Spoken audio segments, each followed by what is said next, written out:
नमस्कार दोस्तों, मैं राकेश सर, आपका अपना है YouTube channel speed study centre में आपका स्वागत है। जैसा कि आप थंबनेल में देख ही लिए हैं, आज हम आपको घर्षण के बारे में पूरा डिटेल से चर्चा करूंगा और एकदम सटीक जानकारी दूंगा ताकि आने वाला आगामी एग्जाम में आपसे किसी भी प्रकार से घर्षण से संबंधित प्रश्न पूछेगा, आप उसका बिल्कुल सही सही जवाब देकर आइएगा। तो चलते हैं घर्षण की तरफ। घर्षण बल क्या है आप जानते होइएगा। घर्षण बल के कारण ही हम लोग चल पाते हैं।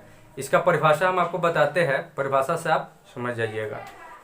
घर्षण बल वैसा बल है जो हमेशा विपरीत दिशा में लगता है, और घर्षण बल जो है क्षयकारी बल होता है, जिसे हम क्षीण बल भी कहते हैं। घर्षण बल को हम स्नेहक के उपयोग से हम कम कर सकते हैं। जैसे आप गांव घर में देखते होइएगा, टायर बेल हो गया या गाड़ी हो गया या साइकिल हो गया, उसमें हम मोबिल लगते हैं, तेल लगते हैं, ग्रीस लगाते हैं, वो फ्रिक्शन को कम करने के लिए, ताकि मेरा पार्ट पुर्जा टूटे ना, नुकसान ना हो। घर्षण से क्या होता है, तापीय ऊर्जा निष्कर्षित होता है। ये विपरीत दिशा में वर्क करता है।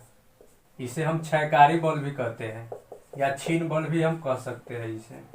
चलिए अब इसको हम बताते हैं कि इसमें स्नेहक कौन सा लगाकर इसको हम फ्रिक्शन को कम कर सकते हैं। स्नेहक 3 प्रकार का होता है। एक ठोस स्नेहक होता है, एक द्रव स्नेहक होता है, एक अर्ध ठोस होता है। उसको हम पूरा पाई चार्ट बनाकर हम आपको बताते हैं। तो लेकर इस तरह से रगड़िएगा तो देखिए यहाँ पर घर्षण के काम क्या है, यहाँ पर ऊष्मा उत्पन्न हो रहा है, गर्मी उत्पन्न हो रहा है। इसको कम करने के लिए हम क्या करते हैं, इसमें स्नेहक के रूप में हम कुछ यूज करते हैं। सिर्फ इसी में नहीं, जैसे गाड़ी चलता है, साइकिल चलता है, बड़े बड़े वाहन चलता है, औद्योगिक क्षेत्र में भी स्नेहक का उपयोग करते हैं। ये यहाँ पर देखते हैं स्नेहक कितने प्रकार का है। यहाँ पर 3 प्रकार का होता है। एक होता है ठोस, एक होता है द्रव, एक होता है अर्ध ठोस। ठोस में कौन सा आता है, ग्रेफाइट।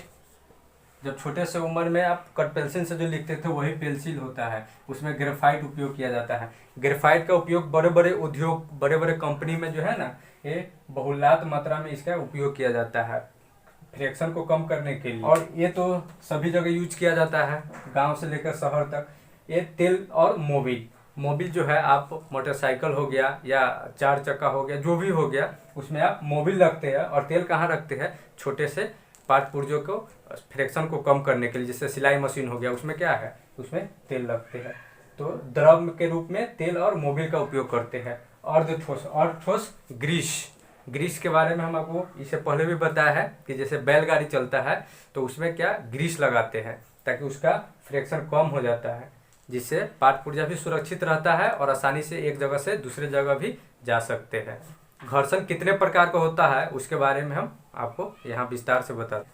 टाइप्स ऑफ फ्रिक्शन, मतलब घर्षण का कितने प्रकार होते हैं, तो घर्षण का 4 प्रकार होते हैं। इसको लिख लीजिए। पहला होता है स्थैतिक घर्षण बल। स्थैतिक घर्षण बल क्या होता है कि वह बल है जो स्थिर अवस्था में रहता है, लेकिन उस पर स्थैतिक बल कार्य करता है। दिखाई दे रहा होगा, जैसे यहाँ पर चेयर है, चेयर रखा हुआ है, उस पर आप बैठते हैं और खड़ा होते हैं, लेकिन चेयर क्या है, वो अपने स्थान पर स्थिर है। उसी को स्थैतिक घर्षण बल उस पर कार्य करता है। ठीक है, तो ये एक प्रकार का बल हुआ जो स्थिर रहता है। स्थैतिक घर्षण बल क्या हुआ, स्थिर वस्तु पर लगने वाला बल हुआ। चलिए अब नेक्स्ट यहाँ पर देखिए, सीमांत घर्षण बल। सीमांत घर्षण बल वो बल होता है जो वस्तु सरकने को होता है। आप देखते होइएगा, कोई भी जैसे आप कंचा खेलते होइएगा तो कभी हाइट पर रहता है एक मूल बिंदु पर, तो वहाँ पर नाचते रहता है, लगता है कि अब नीचे आएगा, अब नीचे आएगा, तो वही सरकने को होता है। वहाँ पर क्या होता है, सीमांत घर्षण बल ऊपर लगता है बल, तो वही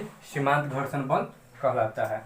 अब देखिए गतिज बल आपको यहाँ पर दिखाई देता होगा, जिसको हम लोग गतिज को कैसे इस तरह से हम मान लेते हैं। कोई आपको रेखा है, मान लिया कोई यहाँ पर वस्तु रखे और वो वस्तु यहाँ से सरक कर सीधे नीचे की तरफ आ गया, तो उस पर क्या अधिक लगेगा, गतिज घर्षण बल। अब चलते हैं लुटनी घर्षण बल के तरफ। लुटनी घर्षण बल, इसका मान जो है ये तीनों से कम होता है। इसको आप याद रखिएगा, इस तरह से आपको एग्जाम में पूछेगा। इसमें सबसे ज्यादा घर्षण काम करता है, उसके बाद इसमें काम करता है, उसके बाद गतिज में काम करता है, उसके बाद लुटनी में काम करता है। लुटनी सबसे कम है। आप गांव घर में या शहर कस्बा में जहां भी होंगे, आप देखते होइएगा, जो गैस आपको पहुंचाता हुआ घर में डिलीवर करता है 15 kg का, वो क्या है, आप जब उसको उठाइएगा तो बहुत भारी महसूस होगा, और उसको आप पैर से मारकर आप उसको लुटनी घर्षण के रूप में बदल दीजिएगा, कम बल लगाना पड़ेगा, कार्य भी हो जाएगा। तो इसीलिए यहाँ पर लुटनी घर्षण बल का काम ज़्यादा उपयोगी माना जाता है। घर्षण के आपको प्रकार बताते हैं। घर्षण मुख्य रूप से यहाँ पर देखिए 2 प्रकार के आपको काम करता है, एक सकारात्मक घर्षण और दूसरा नकारात्मक घर्षण। पॉजिटिव फ्रिक्शन और दूसरा आपको हो गया निगेटिव फ्रिक्शन। पॉजिटिव फ्रिक्शन किसे कहेंगे, तो वो ऐसा घर्षण बल जिससे हमको लाभ होगा उसे हम पॉजिटिव घर्षण बल या सकारात्मक घर्षण बल कहेंगे। और नकारात्मक घर्षण बल और निगेटिव घर्षण बल उसको बोलेंगे जिससे हमको घर्षण के कारण हमको हानि होगा।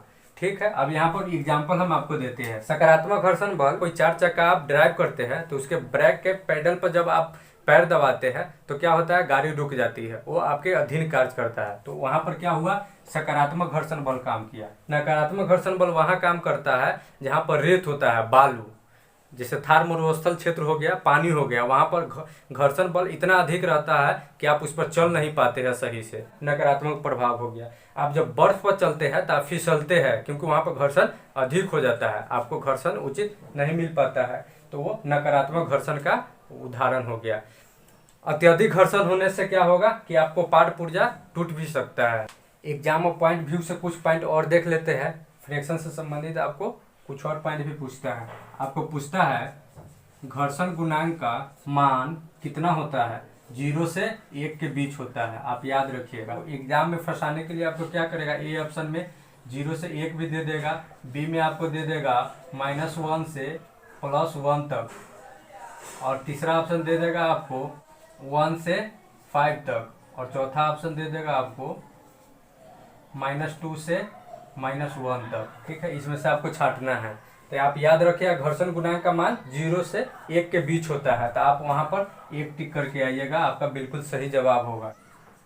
आपको हम बताया है मतलब घर्षण जैसे चल रहा है उसी के दिशा में अगर काम कीजिएगा तो वो निगेटिव होगा, लेकिन घर्षण के विरुद्ध आप काम कीजिएगा तो वो पॉजिटिव होगा। आपको हम यहाँ पर डिटेल से बताया सकारात्मक घर्षण, नकारात्मक, निगेटिव और पॉजिटिव के बारे में। तीसरा पॉइंट है इसका, ये मात्रकहीन होता है और बीमाहीन भी होता है, क्योंकि इसका मान आपको यहाँ से पता चल ही जाएगा कि 0 से 1 के बीच होता है, मतलब इसमें कोई ऐसा यूनिट इसमें नहीं होता है, इसमें मात्रकहीन और बीमाहीन होता है। इसको भी आप याद रखिएगा। एग्जाम्पल में आपसे पूछता है इनमें से कौन मात्रकहीन और बीमाहीन है, तो वो घर्षण गुणांक है। इसको हम म्यू से भी सूचित करते हैं।